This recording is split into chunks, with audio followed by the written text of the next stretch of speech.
Hello guys. So now we're gonna be covering section 2.8. Well, sort of. I realized as I just finished recording the last section, um, I forgot to cover one last part of the section, so I'm gonna go over that real quick. And yeah, it wasn't too important, but I realized I forgot to cover a little section, so I'm just gonna go over that real quick. It's just the last remaining section 2.7 on rates of change. So in this case, when we talked about, velocities, we talked about like a physical object. We talked about something we could talk about in terms of like actual, you know, velocities and like we like that was a more physical interpretation of the problem. But we don't necessarily need to talk about it in terms of physics, but we can try to talk about that in terms of like, more mathematical terms. We could say like instead of even just saying physics, a function that we could be using could be describing, like the rate of growth for bacteria or something. But now we can try to just generalize that notion with time. So what we need is, if something that changes with respect to something else. That way we can kind of treat it as a function. So let y equal to f of x. So what this means is that, y depends on x.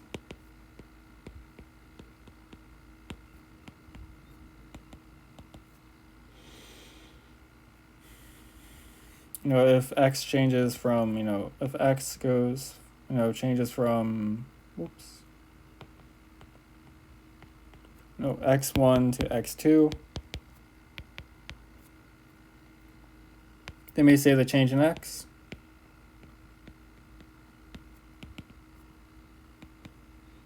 Which we refer to as delta x, because it's just the easiest notation. Or it's not the easiest notation, but it's the standard notation we typically use for just a change in x. We just use delta x.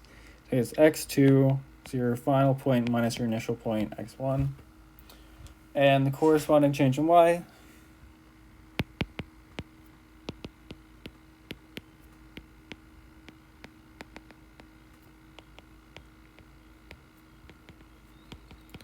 as you can probably guess, will be depending on x, so it will be, delta y will be equal to like y2 minus y1, but really what we're going to have is, f of x2 minus f of x1. So this is the more important one. So this kind of allows us to actually like, now that we have like in a way to keep track of the changes, more we're going to talk about the changes. Now we can talk about like, the average rates of change and instantaneous rates of change. So if you guys, I'm sure you guys seen this before, but let's talk about difference quotient real quick, just to kind of get this started. And the difference quotient,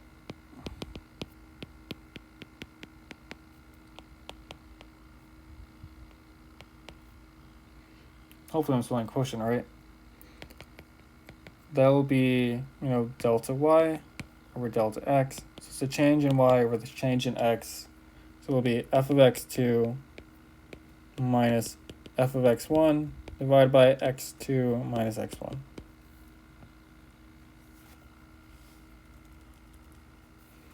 So we'll say like, the average rate of change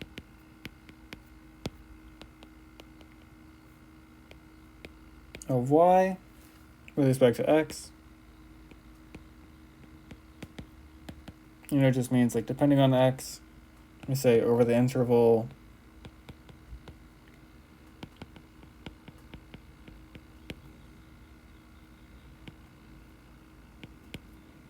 and now what we said in terms of velocities, we talked about time 1 and like time 2, but in this case, let's just be x1, x2. Oh, wait, I'm stupid. So the difference quotient right here is the average rate of change. All right, my bad. I forgot to like look at the notes I have. I forgot one word when I was trying to, go back and forth between the notes and writing them down. All right, so we said that the average rate of change is actually equal to this. So what this means is that the difference quotient, which, as you guys probably noticed as I was writing it, that's like equal to, the slope of like a secant line. Where your points are, x1, f of x1, and your other point is x2, f of x2.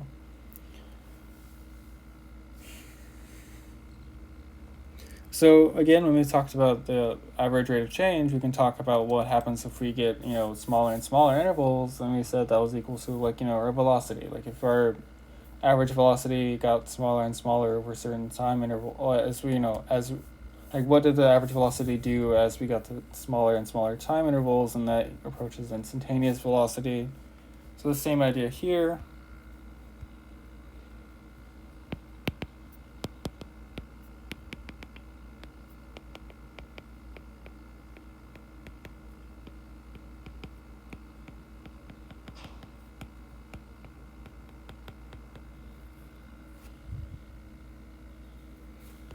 Here we have the average rate of change.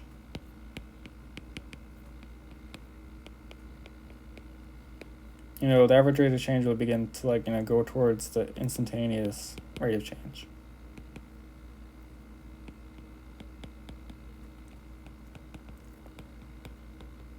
And again, that's not really specific too much, but that's just another way to talk about it.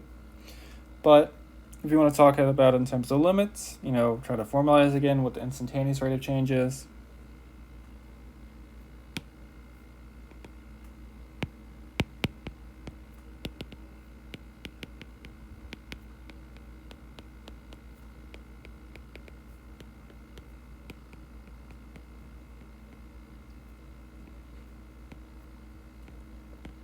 Again, this is just, kind of building up on prior notions. Is now in terms of like when we talked about in terms of this problem, we say the limit as delta x goes to 0.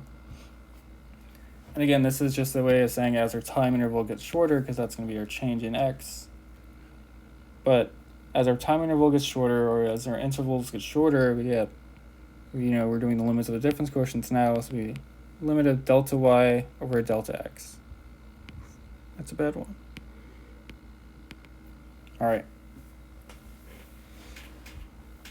So basically that's just another fancy way of saying what I just said above in red. All right, I don't know if you guys heard that or not, but that was my phone going off. But now when we talk about that in terms of, how we try to formalize it with x1 and x2, and, actually talk about specific points, we got f of x2 minus f of x1 divided by x2 minus x1.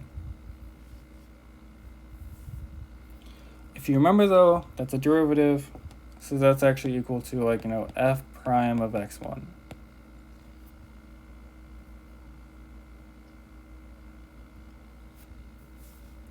So if you want to kind of talk about what that means again, so what we get is, the derivative, if we talk about it with respect to just a general function, say the derivative of f prime of a is the instantaneous rate of change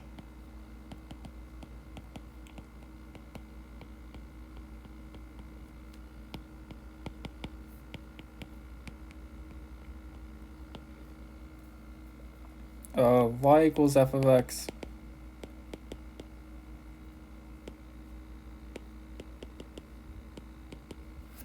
at, whoops.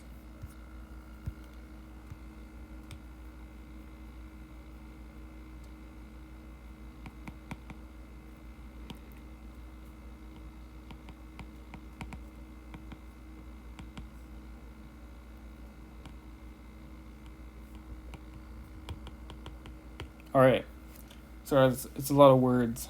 I don't like writing words. But the idea is, we took the notion of velocity, instantaneous velocity and all that, average velocities. We could generalize them a bit. So we could talk about just, I already need to mute my phone. And when we talked about this in terms of, just an arbitrary things changing, like in terms of velocity, instantaneous velocity, would you have your displacement changing with respect to time? So whenever your time changed, your displacement changed. But we should generalize that notion, instead of saying, our displacement, we can say just our y. And instead of saying, change in time, we just talk about a change in x. So we just have some notation for the change in x. So we just say delta x, which is equal to x2 minus x1. Same thing with delta y, but it'll be f of x2 minus f of x1. And the difference quotient is going to basically give us that average rate of change. And the same idea of when we talked about in terms of slopes and secant lines. As the average rate of change, as you find the average rate of change on smaller and smaller intervals, then it kind of approaches the instantaneous rate of change. So we can just formalize that by saying the instantaneous rate of change is equal to the limit as delta x goes to 0 of the difference quotient, or this definition right here, whenever we actually plug those values in. And so don't worry about this too much. It's just another kind of way of keeping track of how we talk about these problems, but it's not important so much. It's just, again, it's just another way of talking about how we talk about something changing. If something is changing, a function changes, then more than likely it's got a derivative associated with it. Because that's the idea behind a derivative. Derivative basically keeps track of the changes of a function. Or it measures how a function is changing. All right, so now let's actually move on to section 2.8.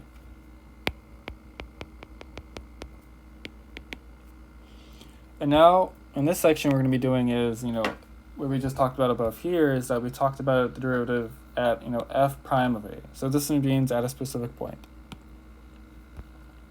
But if you remember, one of the last examples we did was that we let a be just an arbitrary number. We didn't actually do anything nice with it. We just said let a be a number, and then that's it. And that idea of if we just let a be a number kind of gives us this idea that we can treat a derivative as a function. So that's what this section is, the derivative as a function.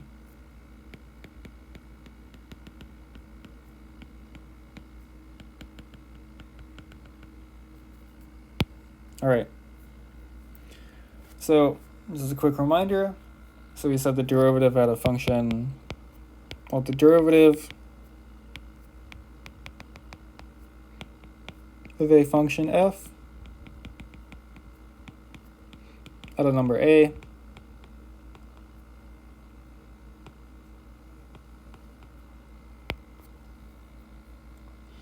and we usually specify that a is a fixed number, and we don't really vary it or change it at all.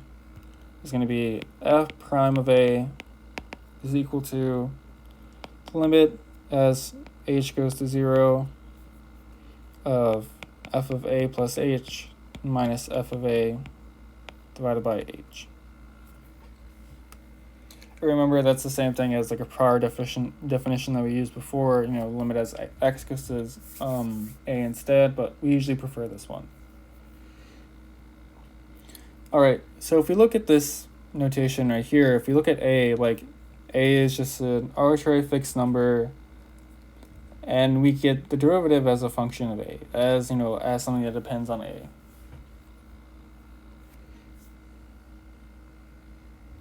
As a number a. I'll put that in parentheses, I guess. I don't know, it's a weird sentence structure. I don't like that too much. I don't like the fact they say add a fixed number a. It's just weird. But why can't we let a vary? So what if we wanted a to change? In terms of mathematics, what it means is, let a function vary or let a vary. So we can do that by, by letting a equal to x. And, I would kind of clarify, I put that arrow there kind of indicating which direction that we're doing. We're not saying a is equal to x, but we're replacing a with x. Then what we get is that f prime of x is equal to the limit as h goes to 0 of f of x plus h minus f of x divided by h. So if the limit exists,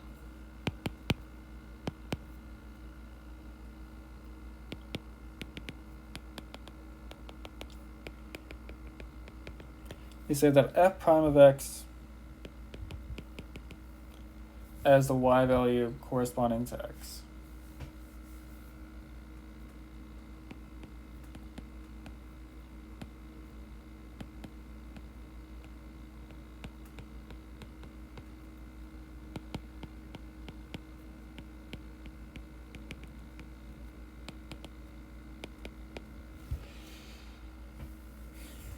And what that means is basically what this is saying is that now we're going to treat this value as, as like a point. When we talk about functions, typically we have like a point x, f of x.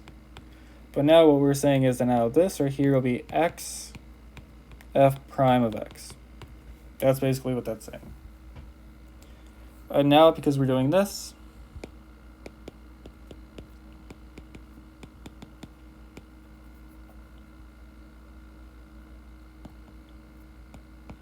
now we can talk about f prime of x as a function.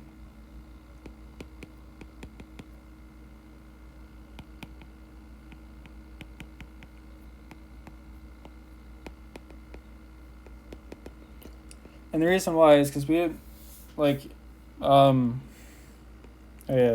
call the derivative of f.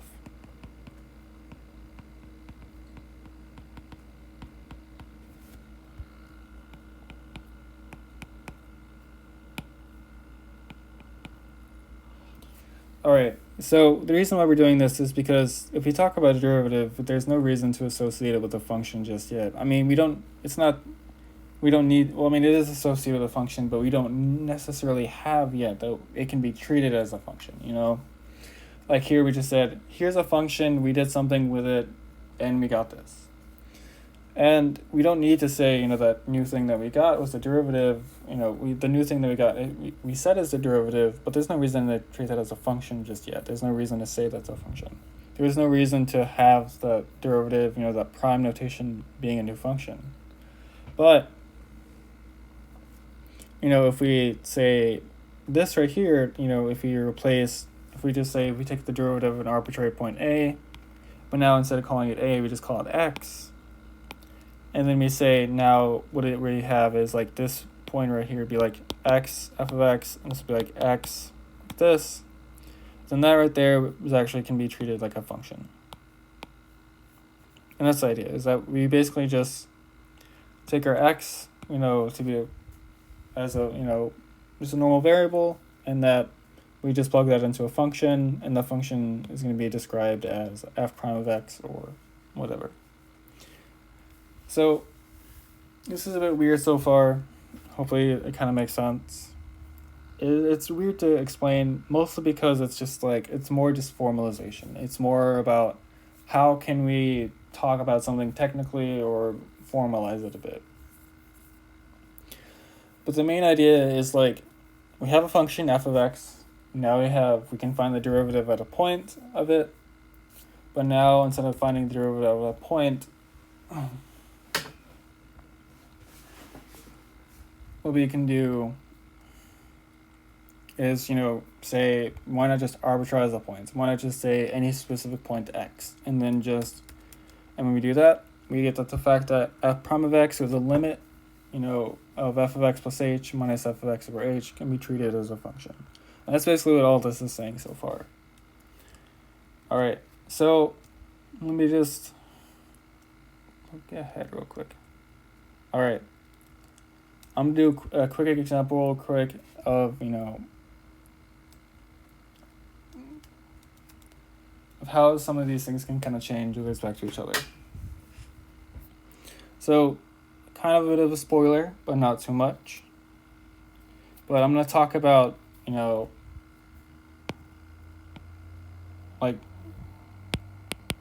should clarify it's an example.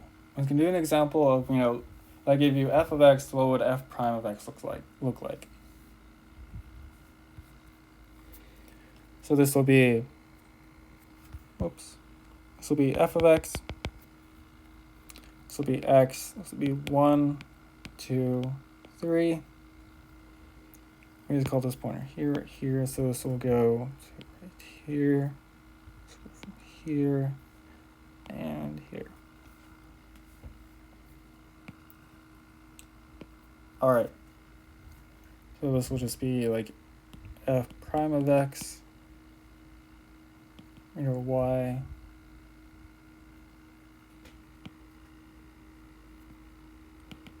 Be x, and then I just draw, oh wait. So this will be the graph of f of x. Graph of, not f of x, f prime of x. So I'm going to draw what f of x could look like. It could be like a function that goes to this pointer here, and this, it goes down back to this point. And then once we go to 2, then it goes back up to this point right here.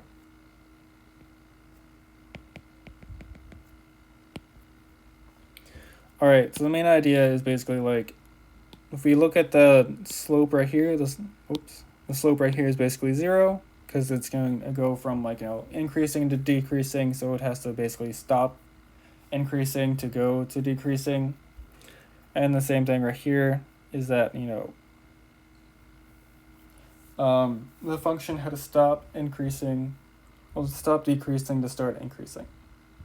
So basically what that means is the slopes at those lines are basically 0. So if we talked about that in terms of, like our function again, f prime of x, like our function, like, f prime of x is basically, like the slope. So if we look at any slope right here, it's positive. Look at any slope here, it's positive. Slope here, it's positive. Slope here, it's positive.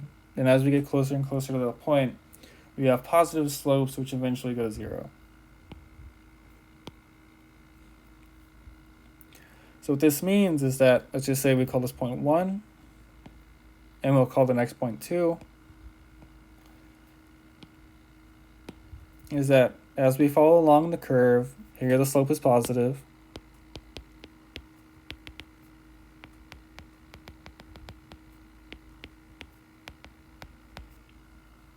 So that means right here the derivative will be positive. But as we get, closer and closer to this point, we actually see that the derivative gets, smaller and smaller. Well, it's still positive, yes, but eventually it has to approach 0. Because at 1, it's actually equal to 0.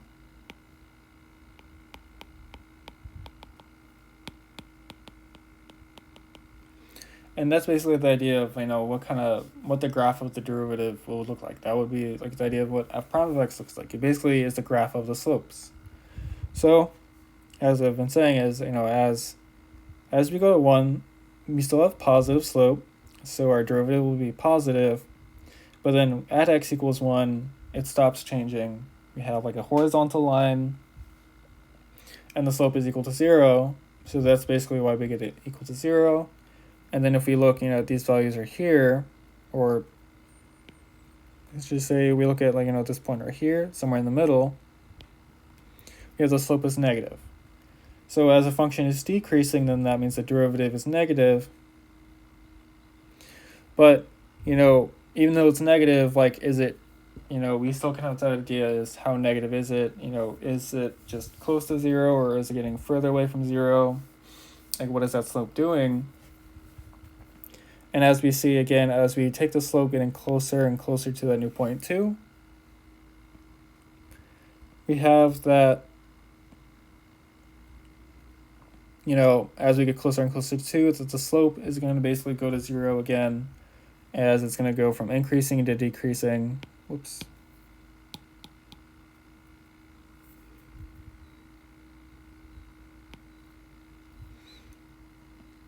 And then, so this is going to be like decreasing to increasing, so it's going to stop to be 0 at some point, and then kind of go on to being positive again as it increases.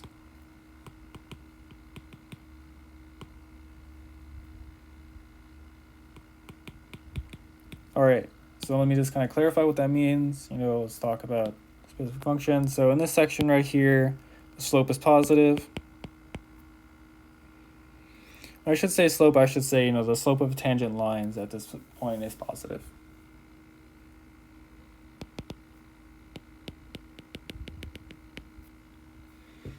So let me just make a little disclaimer here. Slope means like the slope of the tangent line.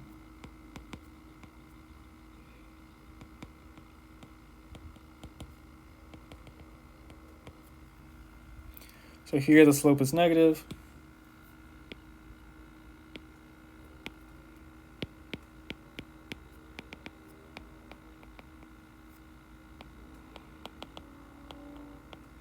I'm going to say at 1 it's 0, at 2 it's 0, and then 2 to 3 it's positive.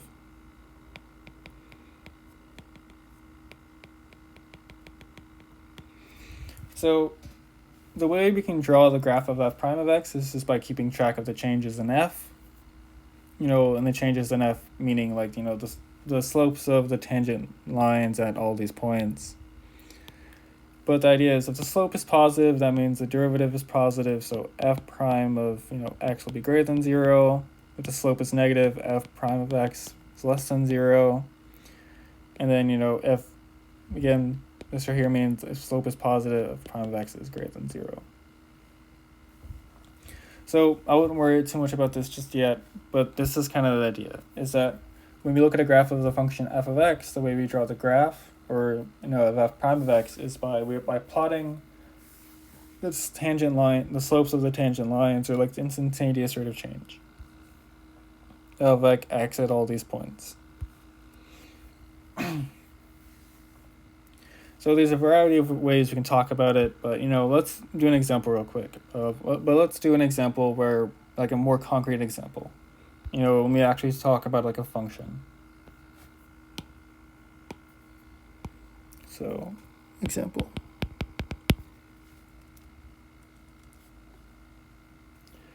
So let's find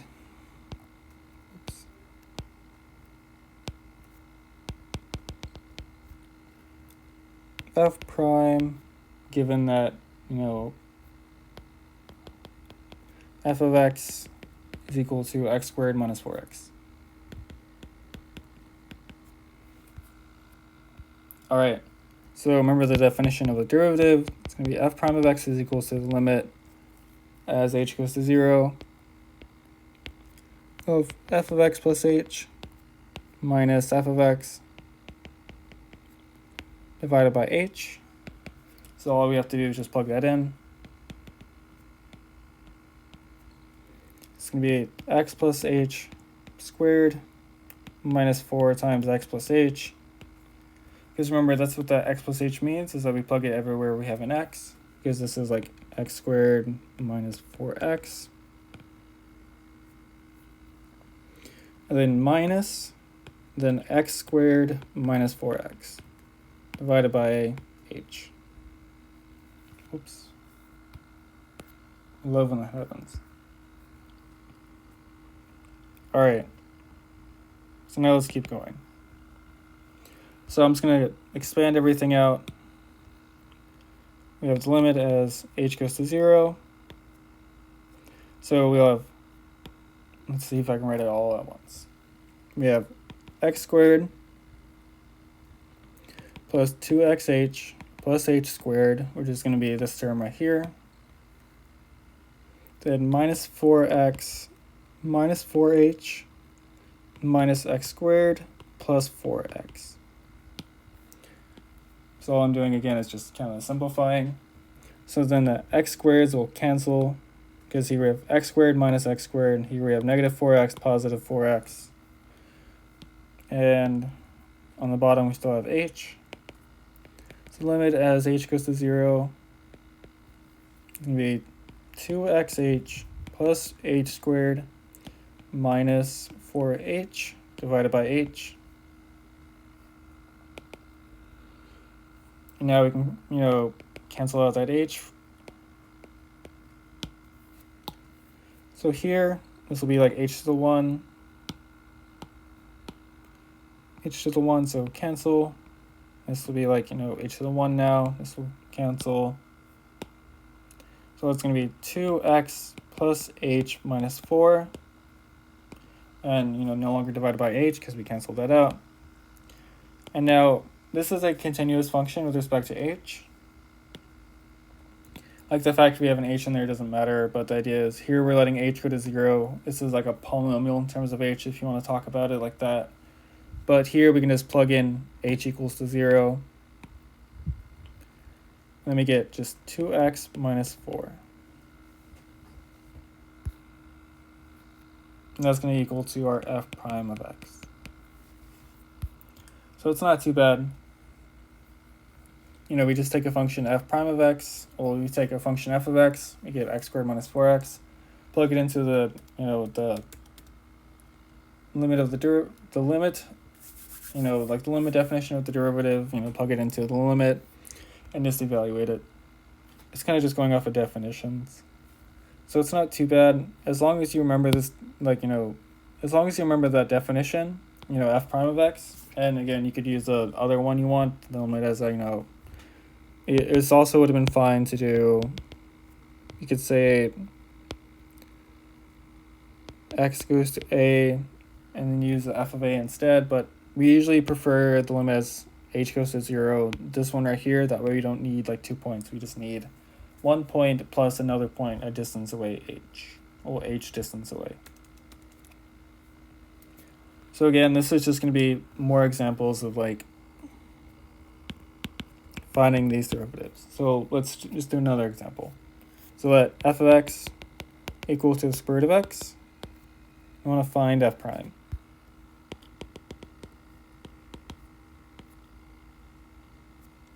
So remember again, f prime of x is equal to the limit as h goes to 0 of f of x plus h minus f of x divided by h.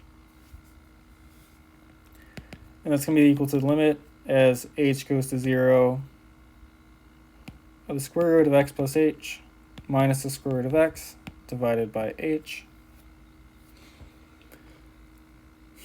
So this right here is kind of messy, so we usually multiply by the conjugate to kind of get rid of it. So the square root of x plus h plus square root of x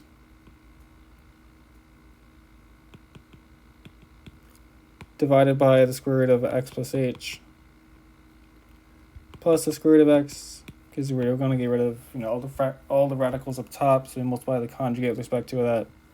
You know, if we multiply up top, then you have to divide by it as well. So what we get is the limit as h goes to 0. Let's see, we'll have x plus h minus x divided by h times the square root of x plus h minus the square root of x plus the square root of x. And the reason why we multiply by the conjugate is just, again, because we could just get each of the terms squared, or the difference of the terms squared. So we just get a squared minus b squared. We get x plus h minus x up top. We can simplify, because, you know, these x's will cancel, leaving you a limit as h goes to 0 of like h divided by h times the square root of x plus h plus the square root of x. These h's will cancel. We just get the limit as h goes to 0 of 1 divided by the square root of x plus h plus the square root of x. All right. And now again, this is basically just a continuous function with respect to h, so we can just plug in h, or, you know, plug in 0, I guess you could say. So then we just get 1 over the square root of x. So let me just kind of clarify.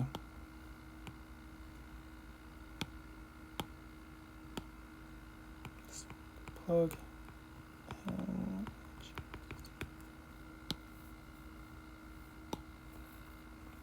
So when we plug in like h equals to 0, because it's just, you know, plugging in the limit or doing the limit, just get the square root of x plus the square root of x on the bottom, which is equal to 1 over the 2 square root of x.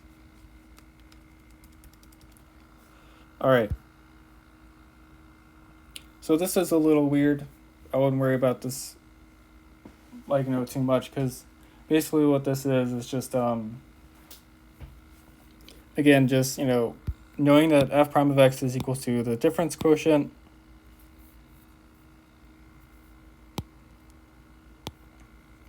and then just plugging everything in and just trying to simplify it in a way we could actually do the limit. So this is the same kind of stuff as we done in like 2.6. And the only thing you may need here is that, or maybe if you kind of wonder why the justification why we could just plug in h is equal to 0,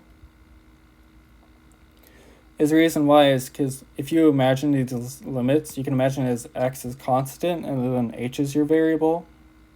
And then whenever you do a continuous function with respect to like h, then if it's like, well, if you do the limit with respect to h and the inside is continuous and nice, meaning you could just plug in h and any problems, and you could just plug in h equals to 0 and that'll be fine.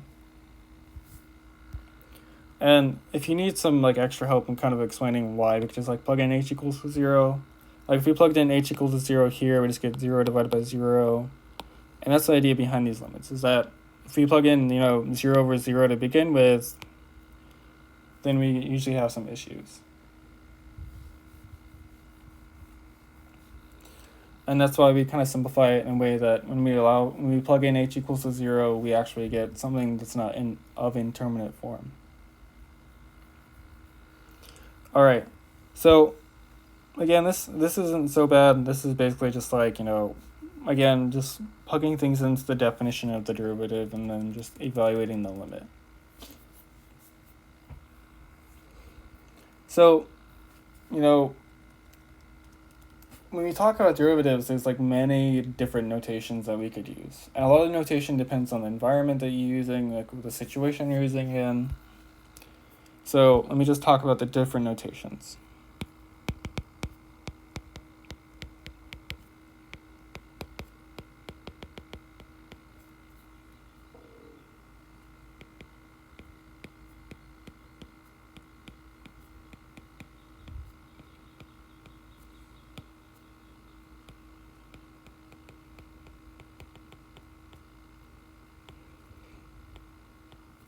All right.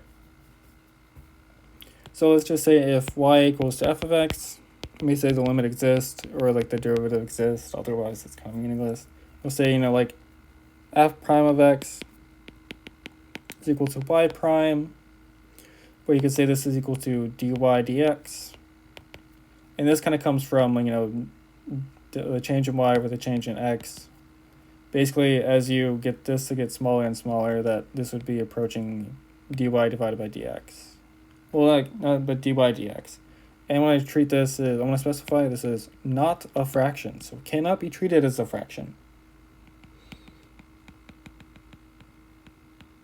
So if you try to do dx like this and then cancel, and that is some cursed math, please do not do that.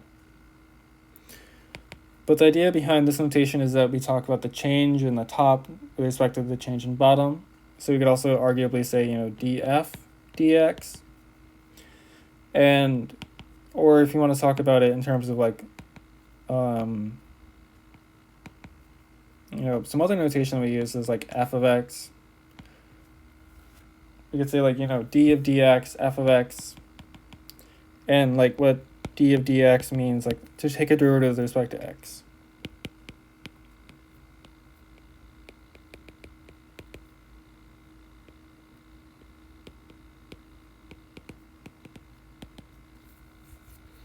And that's how we'll typically do is, you could say you take a derivative of the function f of x, and then what you get on the outside we usually denote by that.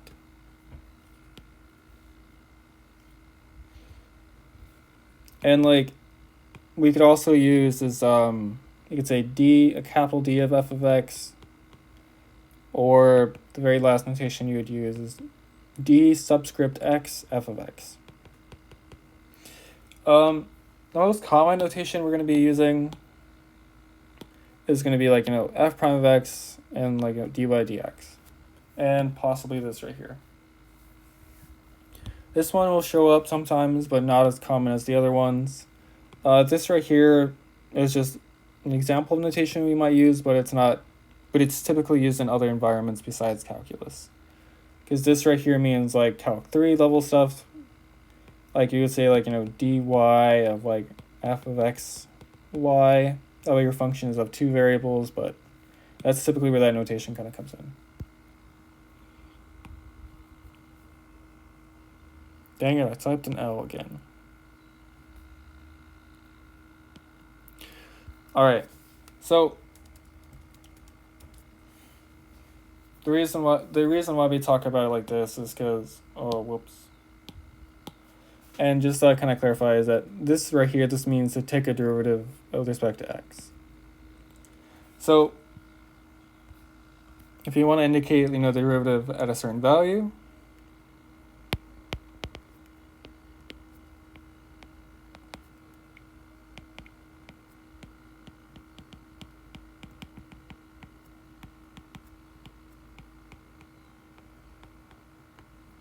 so let's just say, you want to find the derivative of function a at a specific point. What this means is, or, specific number a, we can use f prime of a, or we could say dy dx, and, we draw like a vertical line at x equals a. So what this means is that, dy dx, that's what this means, dy dx, and what this means is like evaluated, and then what this means is at x equals a. So let me just draw some arrows. That's what this kind of means like evaluated, and then kind of goes like that.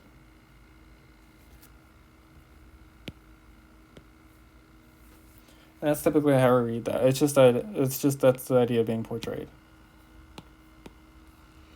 And then the last notation is just a variant of that, where instead of like dy dx, you can have like a bracket, and we say at x equals a, which is the same thing as above. Well, the same thing as above, but to the left. Or again, this just means evaluate.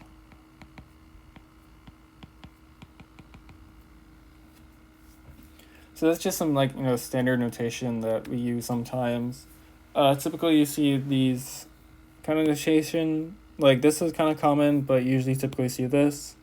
This right here, the bracket that we use, typically is used more for intervals, but that's going to be later on in this course.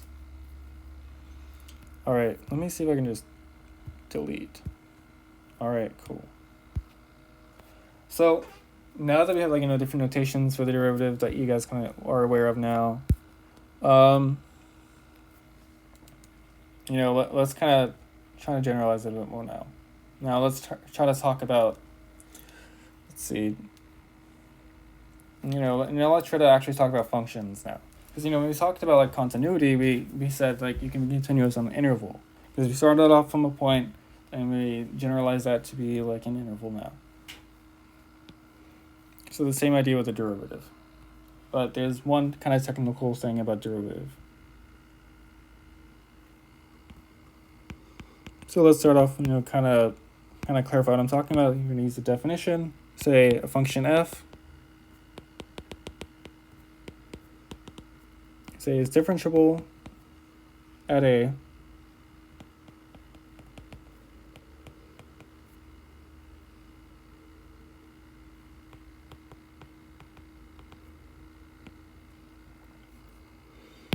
say if f prime exists or f prime of a exists. Let me say it is differentiable on an interval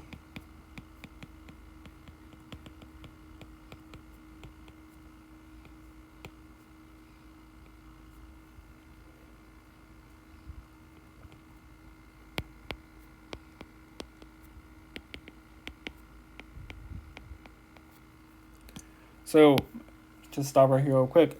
When we say differentiable, when we talk about differentiability of like, functions, when we talk about the derivative is usually only defined on open intervals. Because even if f of x is defined on the intervals, it doesn't really make sense to really talk about the instantaneous rate of change at like the endpoints, like not just yet. So typically when we talk about differentiable, we talk about, like open intervals, all differentiability or anything like that. So this also means like or.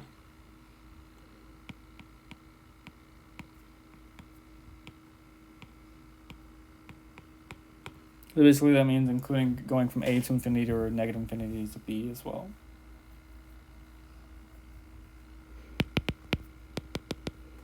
And we say it's differentiable at an open interval if, as you can guess, if it's differentiable at every point in the interval.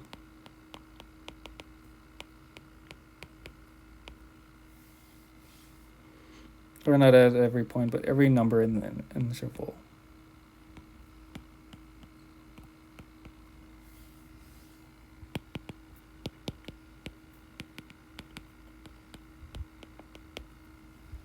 All right. So, let's do an example now. So we'll actually just, before we go to the example, so the idea is we can take a function f of x, and it can have it can be defined everywhere, but if we have if we have the derivative of it, the derivative may not be defined everywhere. You can lose some values when we take a derivative. Like, you can be defined at a number a, but the derivative may not exist there. And that kind of like comes from, the nature of f. Basically f prime of a kind of inherits the domain or its differentiability from like on certain points kind of from f. And all of that depends on whether or not the difference quotient actually exists, or like the limit actually exists, or in this case like f prime of a exists. But again, it's just a fancy way of saying you're differentiable on the open interval if you're differentiable at every point on that, every number in that interval. But again, this is so far a bunch of words. Whereas the concrete stuff that I can talk about is let's actually try to do an example. Let's actually do something concrete.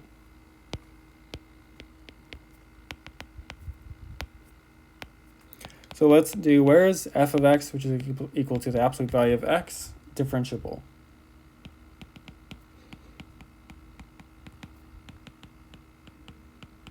So if you remember something about the absolute value of x, we'll say,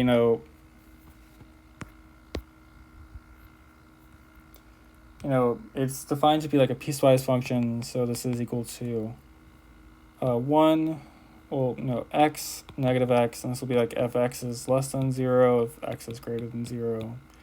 And, the graph kind of looks like this. So when we talk about, the derivative, we're going to talk about it in two different sections. One in this case, and one in the other case. But here we're just going to talk about it when x is greater than 0, and we'll say 0 if x is equal to 0. Let's just ignore the fact that it's continuous real quick.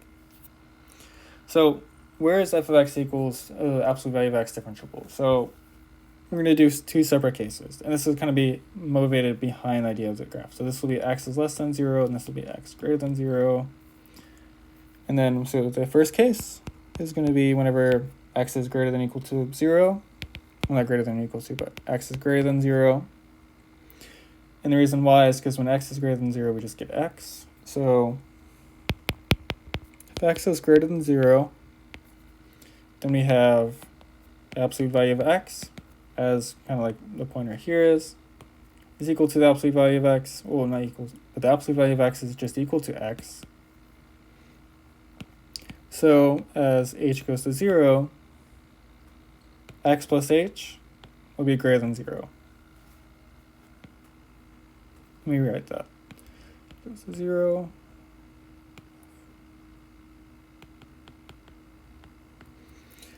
And the idea is, and the reason why this is true is like, remember, derivative is small change in x. Well, the h just means like a small change. If you talk about an arbitrary x that is positive, then it has to be some distance away from 0. So that means at some point x plus h will always have to be greater than 0.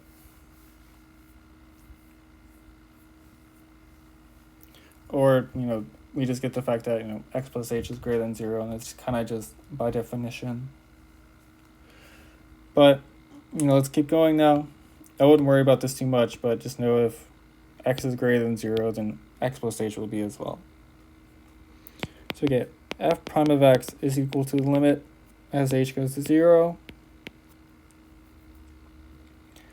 of, the absolute value of x plus h minus absolute value of x divided by h. But, as we talked about here, if it's positive, if the inside is positive, then we just get back in the inside. So x plus h is positive, so we just get, x plus h. And then x is also positive, so the absolute value of positive number is equal to itself, so just equal to x, and divided by h. And we just simplify.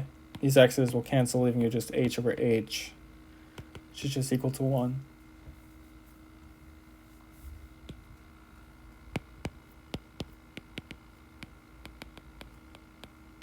So what we get is that f is differentiable when x is greater than 0. You could say when, some people say for if x greater than 0, but I usually just like to say when.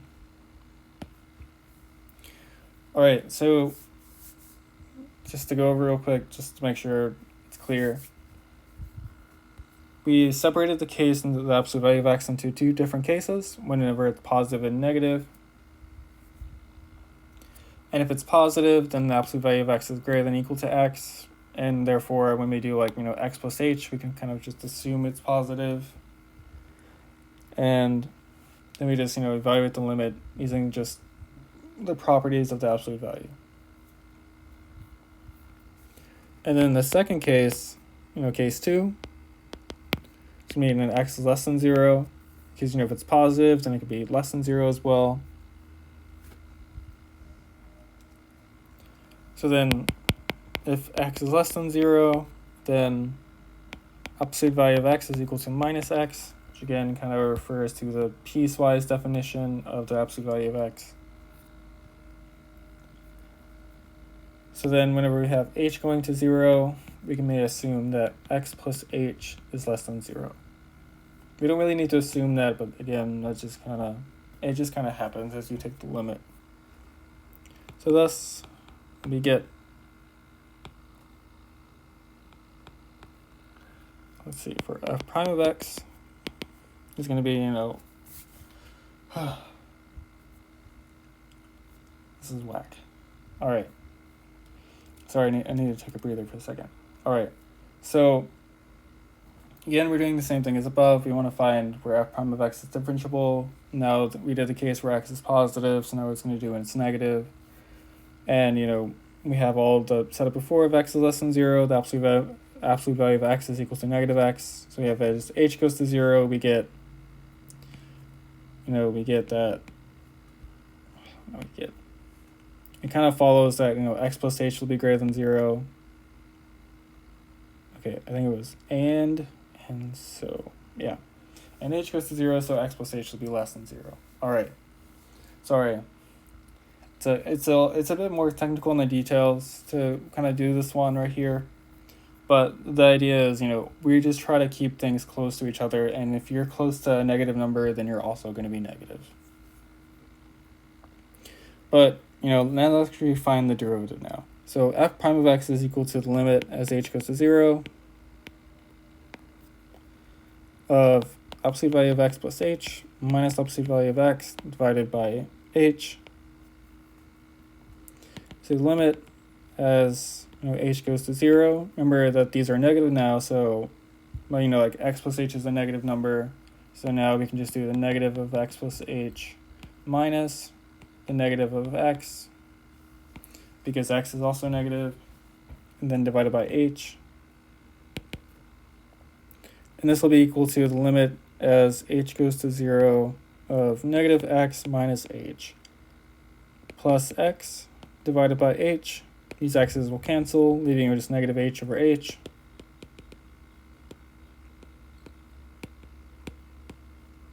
That's just equal to, negative 1.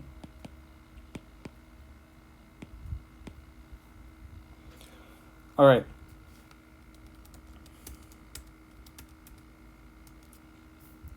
So, that's going to be two cases, when x is greater than 0, when x is less than 0, and then our final case,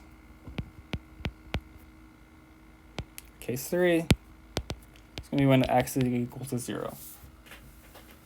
So, one of the things we should notice is that, what we did is so far we did, the case when x is positive, the case when x is less than, 0, or the case when x is negative. And the reason why is because if we look at the graph of the absolute value of x, here this will be, that's not what I meant to do. All right, so here, all right. So here, like the slope is just constant. The slope right here is just 1. So f prime of x here is equal to 1. And that's what we got so far. We got f prime of x right here is equal to -1. And this is going to be true for all x less than 0, all x greater than 0. But if we look right here, it's going to look like this. It's going to be this sharp point. We're going to have like a sharp point, a cusp, a kink is what some people say. And we have that, it's not exactly the continuous at all. We go from -1, if we start from -0.00001, we go to 0, and we go to some 0.00001, and right here it'll be the slope is equal to 1, -1. The slope right here will equal to, the slope, and for any positive numbers it is equal to 1. So the function is going from within a small area, the function jumps from -1 to 1. Well, just the derivative does. And that's kind of what we're going to have to do when we evaluate this limit.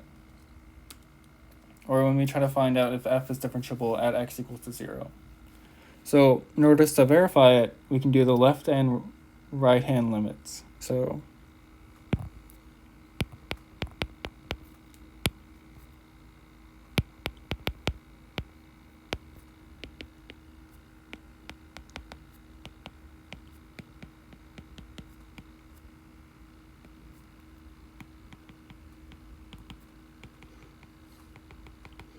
and the reason why is because the left will correspond to, the x is less than 0, and the right will be corresponding to x is greater than 0. And so let's actually compute them now. Let me switch back to black. All right. So we have the limit as h goes to 0 plus, or, from the right, we get 0 plus h minus absolute value of 0 divided by h. We may assume, that again, this is positive. So then we just get, we just get the absolute value of h, or, the absolute value of h, but if h is positive or 0, well, we get the fact that we're treating this to be positive. Then, then basically you just get h divided by, 0 plus h minus 0 divided by h. That would just be equal to the limit as h goes to 0 plus, just h over h, which is just equal to 1. So basically it's the same thing. We're just treating 0 plus h as a positive number. So we got the right-hand limit of, the derivative is equal to 1. So when we do the left-hand limit, we're going to have 0 plus h as a negative number now.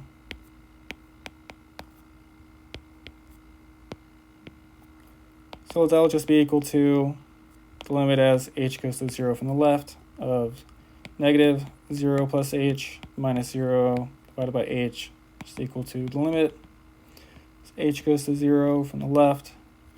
We're just going to get negative h here when we distribute the negative, get negative h divided by h, which is equal to -1. All right. So what this tells us is that,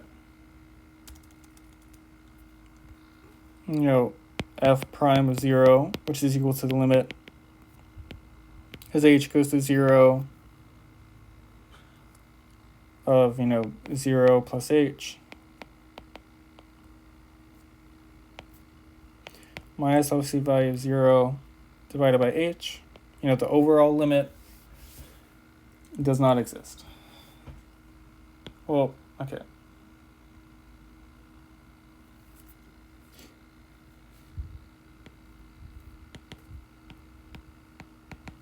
So we got that the fact that the overall limit, which is the derivative of f prime of 0, does not exist because we have the left and right hand limits do not agree or aren't equal.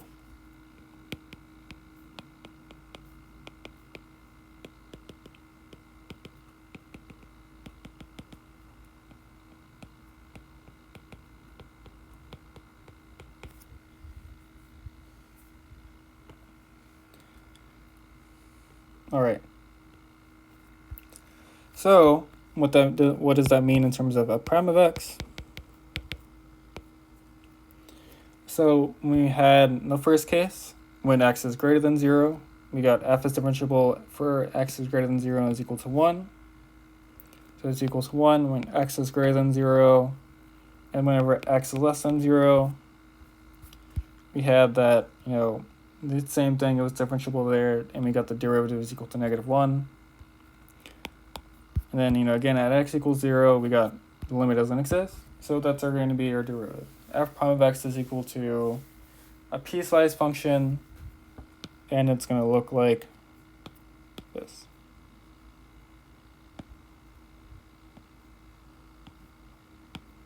So here will be like -1, this will be like 1. And the graph, I'm gonna make that in blue. Open circle at 1, go like this. Open circle at 1, go like this. This will be f prime of x. All right. So this isn't so bad, but let's keep on going now. Let's try to talk about like what we did here. They kind of determined if a function was, where the absolute value of x is differentiable was we actually calculated the limits at all the points. We separated it in cases, but it may not be so clear-cut. We actually talked about like a specific example. So how can we determine if a function is differentiable easily? How can we say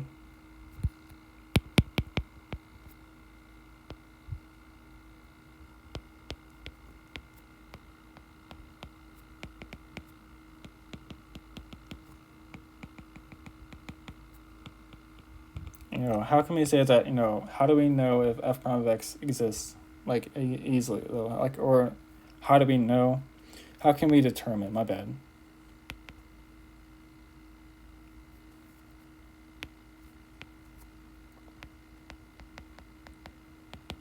Trying to, like, say one thing, but my mind's got the other thing going on. I'm like, all right, I'm a little bit confused. No, I'm not confused. I'm just misreading my notes. All right. So then how do we determine the prime of x easily? Then we have, like, a few theorems that we can use that we can actually kind of talk about that actually allow us to get some more information. So theorem.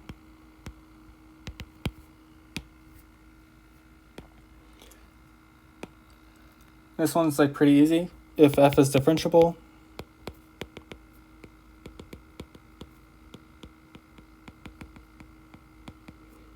let's see, add a number a, or just add a. I'm gonna put,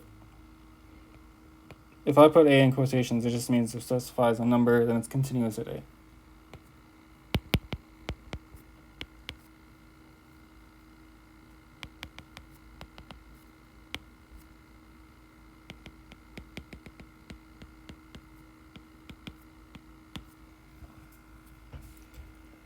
So that's pretty nice. So what this means is that we need a function to be like continuous in order for it to be differentiable. And that's basically what that is saying. It's basically is that we need a function, underline that we need, it's absolute value, like we need this for certain. If we don't have this, then it's not true.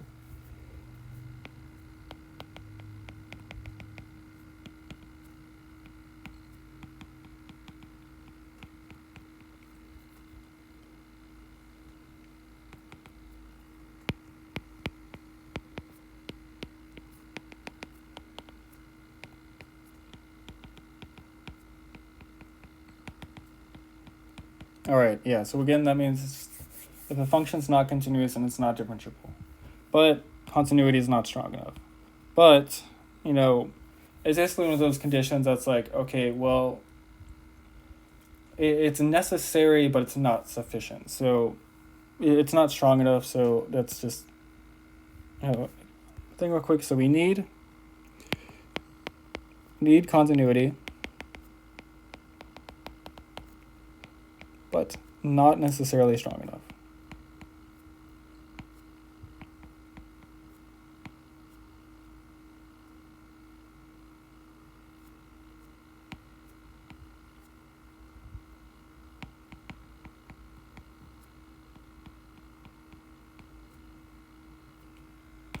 All right.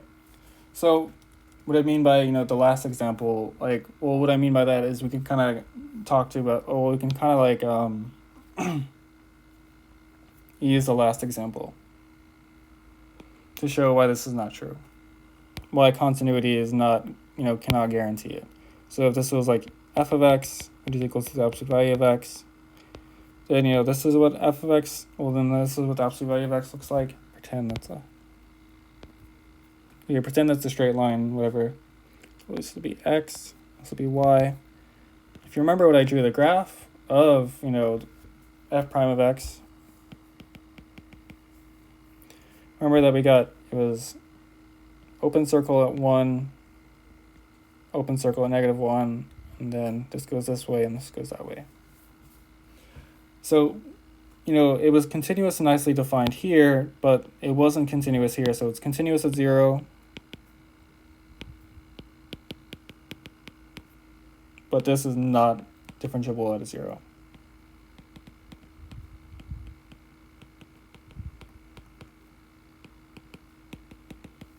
And that's because f prime of 0 does not exist. All right, so there might be a few other cases where, this might happen. But the idea is if we have this kind of cusp behavior, then we don't have differentiability. So let me just talk about a few, kind of examples of what this might look like.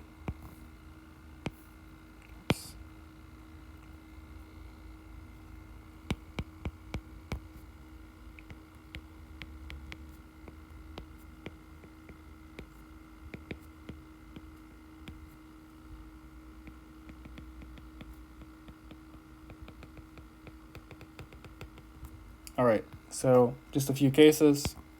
Just say this will be y, this will be x. Let me call this point A.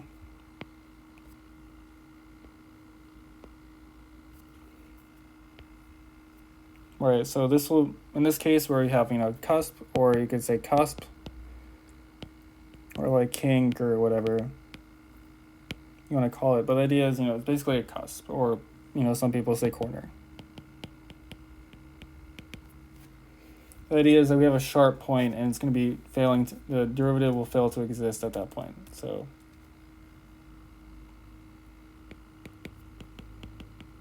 we say differentiability at x equals to a. Another example is if we have, if it's discontinuous there. So let's just say this is a. This will be our function like this, x, y, like that. So here we have we have a discontinuity. That's what we have.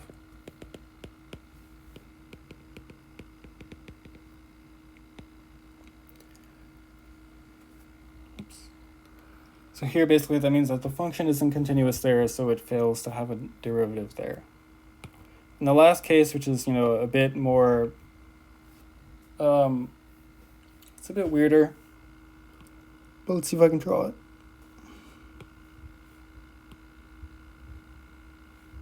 All right. It's not good enough. All right, let me just try one more time.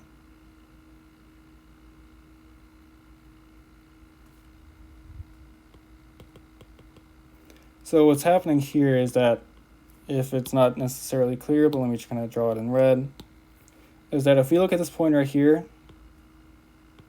this is a vertical tangent. So So this is a case whenever like, the derivative is going to be undefined there, because if we try to approach that derivative there, it's going to basically equal to infinity. So an example of what this might be like, or let me just just a quick example of a function, that could have these kind of tendencies, or that has a vertical tangent, would be like the cube root of x. And it'll be like, it'll have a vertical tangent at x equals to 0. You can verify that on your own if you would like, but it just kind of happens.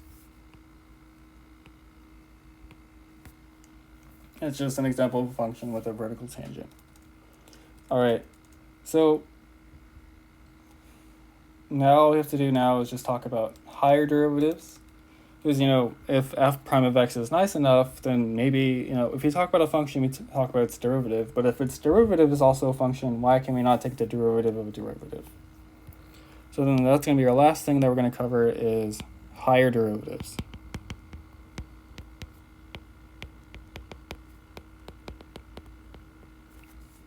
All right, so let's just say we have, if y is equal to f of x, and we say, y is equal to f of x's differentiable function. I'm going to use diff for short.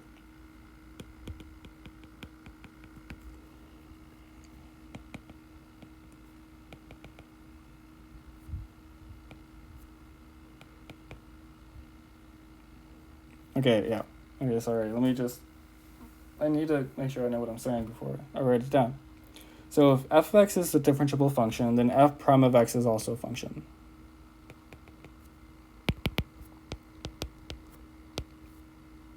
And this is kind of just, again, kind of formalizing or what I'm writing down what I just said. So thus, we can talk about the continuity of f prime of x.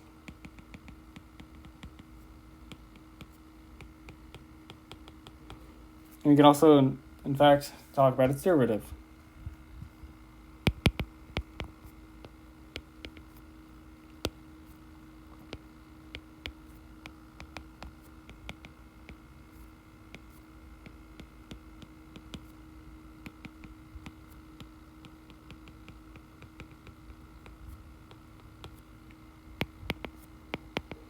And this again basically comes to the fact idea that the derivative, if you have a function, you take a derivative, you can make it another function, where the derivative will be called f prime of x, which will be a function. And it's possible that f prime of x, due to the fact it being a function, might also be differentiable. So we'll say like, the derivative of f prime of x will be like, f prime prime is what we denote it as, the derivative of a derivative. But the shorthand notation would be like f double prime. Should be the second derivative of f.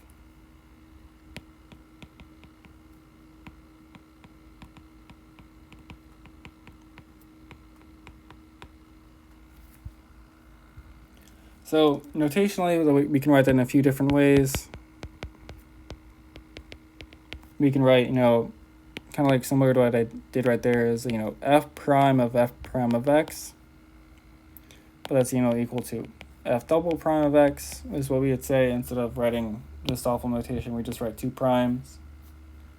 And then similar to the notation that we used like lastly, if we say like, dy of dx, which I kind of said was like, the action of taking a derivative. It means to take a derivative of a function, of dy dx, because that's our other notation we use for derivative.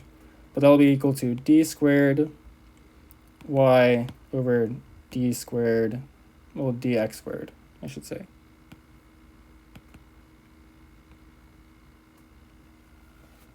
And that's some of the other common notation that we use. This right here is more in terms of Leibniz, and but that doesn't matter. It's just the history of math. Just, we have different notations for different settings still. So we need to talk about second derivatives in different settings as well. But let's just do an example. Say for f of x is equal to x squared minus 4x. We found, let's just say we found that, yeah, never mind, we did it before. We found that f prime of x is equal to 2x minus 4. So let's find f prime of x. Well, f double prime of x.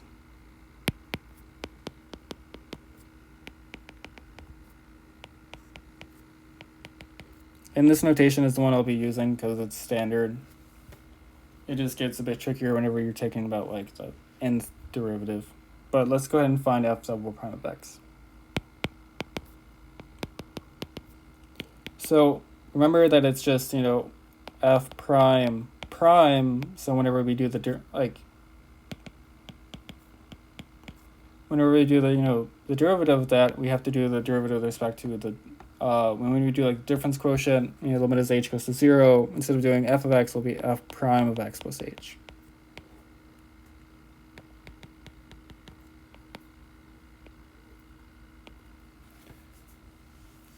So we don't really need to redefine the second derivative. We don't necessarily need to find the new definition for it. We just basically apply the same thing as the previous derivative. So what this will be equal to is the limit as h goes to 0 of 2 times x plus h minus 4, then minus 2x minus 4 divided by h, and that will be equal to the limit as h goes to 0 of, let's see, now we're going to distribute 2x plus 2h minus 4 minus 2x plus 4, all divided by h. All right, so we have the limit as h goes to 0. And now if you look at above, this 2x's will cancel, the negative 4's will cancel, leaving you with just 2h. Up top, 2h divided by h. H's will cancel again. So it's just equal to limit as h goes to 0 of 2, which is equal to 2. Thus, we get, f double prime of x just equals to 2. All right, so, and now let's talk about in terms of derivatives again. So in terms of derivatives again, let's talk about velocity one last time. So say for, velocity, we're almost done. This is just the last little section right here. So we have velocity of position function s of t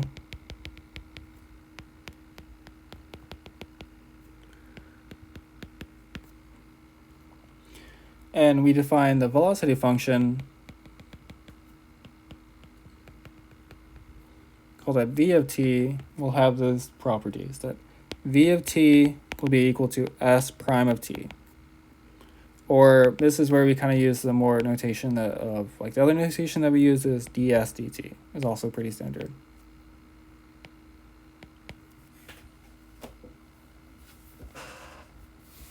And then we say like the rate of change in velocity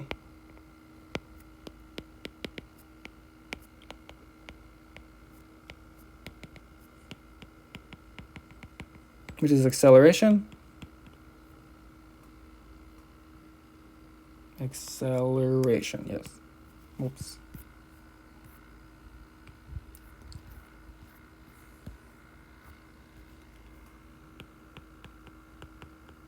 Again, likewise, will be defined as a of t, kind of like v of t for velocity.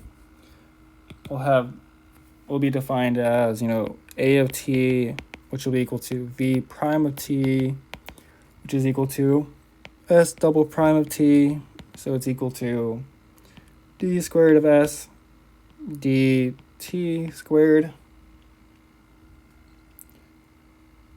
which will be equal to dv dt. Again, that's just, more examples of like notation that we use or how we describe velocity. But the idea is, the velocity is the derivative of your position and the acceleration is the derivative of your velocity.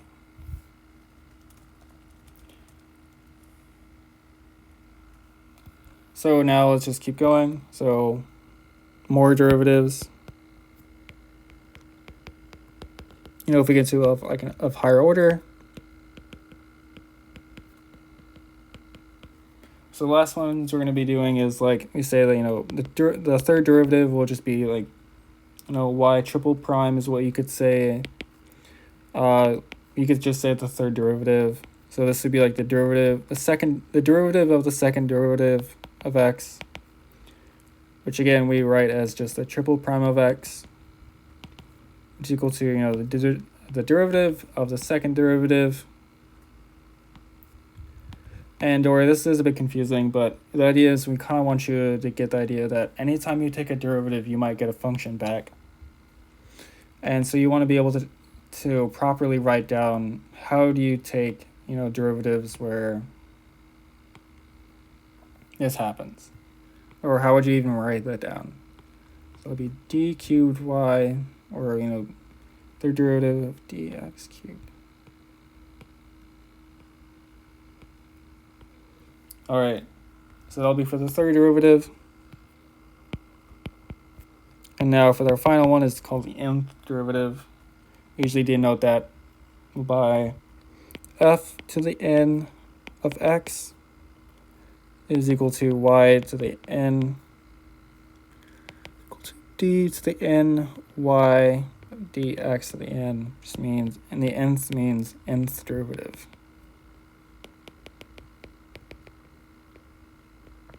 So basically after we go to 4, we would write, instead of doing, you know, f 1, 2, 3, 4, 5, or 6, instead of saying that's the sixth derivative, what you'd write instead is typically f of like that, with 6 in parentheses.